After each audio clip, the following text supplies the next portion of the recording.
你好，欢迎收看《聚焦三农》。我们首先进入今日聚焦点。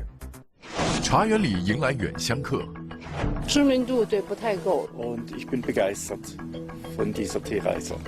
一边是国内茶企业在国外艰难求生，一边是跨国茶企扎堆中国茶园。我们是供货，德国那边有自己的品牌。中国茶叶如何才能真正走向世界？聚焦三农，稍后播出。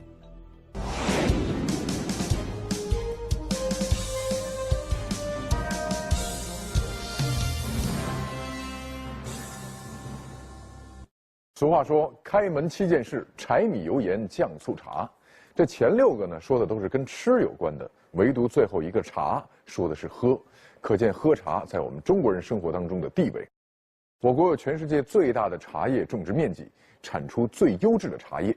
1000多年前呢，中国的茶经由丝绸之路传入西方，到现在人们仍然没有停止在世界上寻找一个属于中国茶的位置。您在收看我们节目的同时，可以拿起手机参与摇一摇互动，打开微信，点击发现摇一摇摇 TV， 就可以获得惊喜福利。接下来我们就进入今天的节目。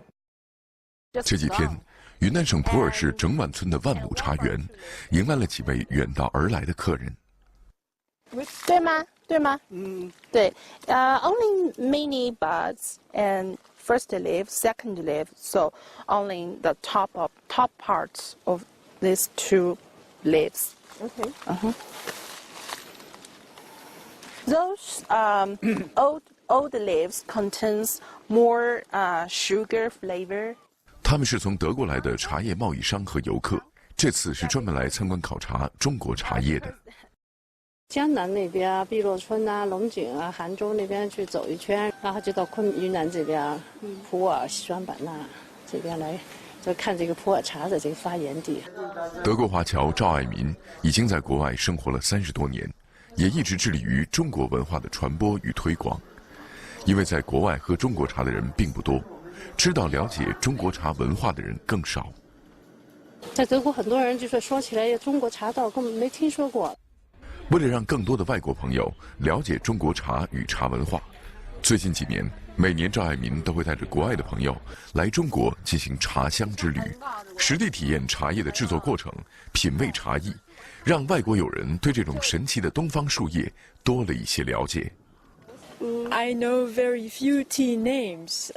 In Chinese, I know Longjing, the black, green, red, golden pu'er. 在这里，好喝的茶与有趣的茶文化，让外国朋友体验了不一样的中国茶。Diese Eindrücke sind sehr gut. Ich lerne den Tee in dieser Form, beziehungsweise ich habe den Tee in dieser Form noch nie so kennengelernt und auch nicht sehend gelernt. Und ich bin begeistert von dieser Teereise.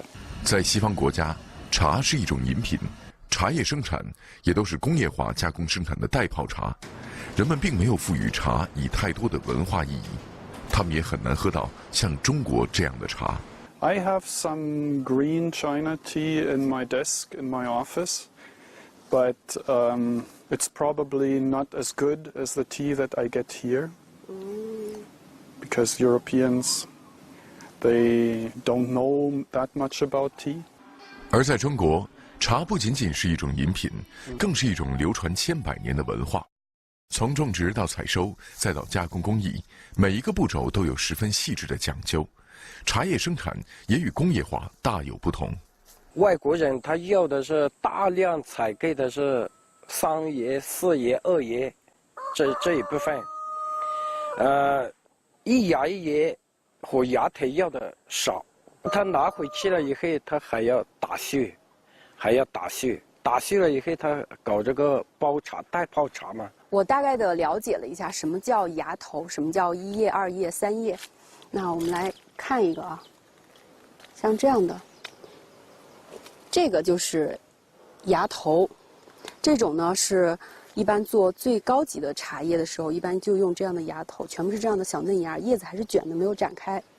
然后还有1叶1芽，1叶1芽呢，就是一个芽头带着一个展开的嫩叶。这种呢，我们一般是做这个中高档的这个茶叶，是用这样的。那再往下呢，就是再往下就是一芽二叶，那就是2个叶子1个芽，这种呢就是比较相对普通一点的这个茶了。然后再多呢就会有3叶、4叶甚至5叶，就是这样的。这样的茶呢，一般多数情况下会这样做，就是这种是普通的茶，然后这个呢就会把它裁碎，这种是做袋泡茶的一个原料。为了保证茶的品质和口感，中国人做茶选用上乘的嫩叶，并尽量保持叶片的完整度。但是，面对西方的快消茶文化，中国的茶叶生产工艺却有些不受用。普洱市整碗村的茶叶种植户董祖祥种了2000多亩茶园，加上村里合作社托管的1万多亩，每年茶叶产量1000多吨，但是大部分是作为原料供应给别人。1000多吨是40%的是出口，德国那边有自己的品牌，40%的是在国内卖给这些我们大的一些客户，20%我们自己内销，网上内销，就是咱们自有的这个自有的品牌。整碗村1万多亩茶叶都已经取得了欧盟 EU 认证，这是食品进入欧盟国家销售的通行证。不仅是欧洲各国，董祖祥的茶叶还远销到美国、日本等地，成为几家国际大企业的原料供应商。星巴克的那个合作了2年噶，我们才给黄茶嘛，然后我们是供货。一边是艰难在国际市场寻求一席之地的中国茶企业，一边却是世界跨国企业在中国寻求原料。全球知名的茶叶品牌立顿在中国有3个茶原料供应基地，其在全球销售的红茶都来自云南。英国川宁茶特色配方的威尔士王子茶原料就来源于中国，普洱茶来自云南，其他在国际上比较畅销的西兰红茶、大吉岭红茶也是源自福建武夷山。One of the beautiful features of Yunnan tea is once it's been manufactured, the tip turns a golden color. So Yunnan, the birthplace of tea, seemed like a great place to start, and it was one of my favorite teas anyway, so it's a good excuse to use it and introduce it to more people. 作为世界上唯一生产6大茶类的国家，中国培育了一批区域特色突出、产品特性鲜明的茶叶品牌，但同时也面临着大而不强、大而不精等等问题。中国的企业呢，我们没有出去，是因为我们呢是喝的茶的品种，而不是喝茶的品牌。那么国际上呢，它推行的是一种市场模式，那么它呢就是品牌化，所以国际上英国茶立顿特别有名，但是实际上英国不产茶，但是茶叶公司化运营却是世界最好的。中国是世界第1大茶叶生产国。2016年，我国茶叶产量为243万吨，出口约33万吨。而世界第4大茶叶生产国斯里兰卡，2016年茶叶产量29.2万吨，出口量占到28.1万吨。相比斯里兰卡来说，中国的茶叶出口占比较低。对于中国茶叶难以走向世界的原因，业内人士认为是中西方人对茶的认识理解不同，从而导致了差异。茶文化和企业文化2回事儿。如果我们走出去，是要靠企业行为。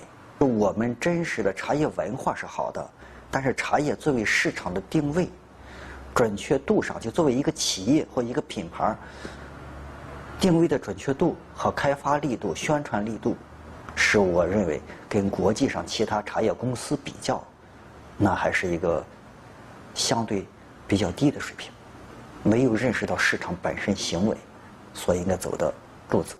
相较于西方简单直白的推广方式，中国茶的推广方式就如同茶本身一样，更显得含蓄温婉。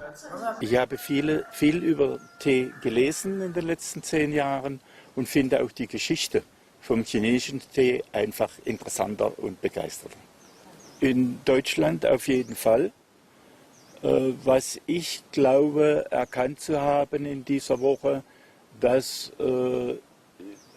die Chinesen vielleicht im Vertrieb sich noch verbessern müssen, wenn sie Erfolg haben wollen. 不同的文化差异产生了竞争，也创造了机会。对于国内很多种植茶叶的人来说，只有最嫩的鲜叶做出来的茶才最好喝。如何才能在保证品质的基础上，做出符合国外消费者需求的茶呢？这一斤是我们驴样式，比如说我们出口的样品，驴样的样品。第一是一个是橘色，质量的橘色，第二是这个客户，比如说他看到产品好，他就说哪一批的，我们好居家订单的我们好生产。这种是小包的。小包的袋泡茶，我们这个是一牙的，17年的时候开发的。然后包括这个普生普。17年后创新了以后，从7年到现在100多万，就是在国外，就是咱们自有的这个包装品牌，平台是100多万。中国茶是历史与文化的并存，要在不了解中国文化的西方国家推广中国茶，是一条长而远的路。目前，全球大约有60多个国家种植茶叶，超过20多亿人饮茶。而中国作为茶的故乡，更是具有独特的魅力。茶在种植户眼里是摇钱树，在商人眼里是利润，在外国人眼里是神奇的树叶，而在侨居海外的华人眼里，或许更多的是乡愁。从人们发现它的神奇开始，就从来没有放弃过努力。从丝绸之路到“一带一路”，中国茶与世界的对话从未间断。记者发现，种茶人在一次次对外交换中，努力寻找着一条自信之路，而中国茶在经历了困境之后，也终于守得云开见月明了。品牌把商业智慧和消费文化结合在一起，国际化的品牌就是国际市场通用的商业语言，到哪里都走得通。没有国际化品牌，在国际市场上就是寸步难行。中国茶叶怎么建立较得响的国际品牌呢？一是要提高茶叶生产的标准化水平，二是要瞄准国际市场的消费潮流，生产产销对路的产品，三是要找到中国茶文化和其他不同文化的融合点，找到品牌的精准定位。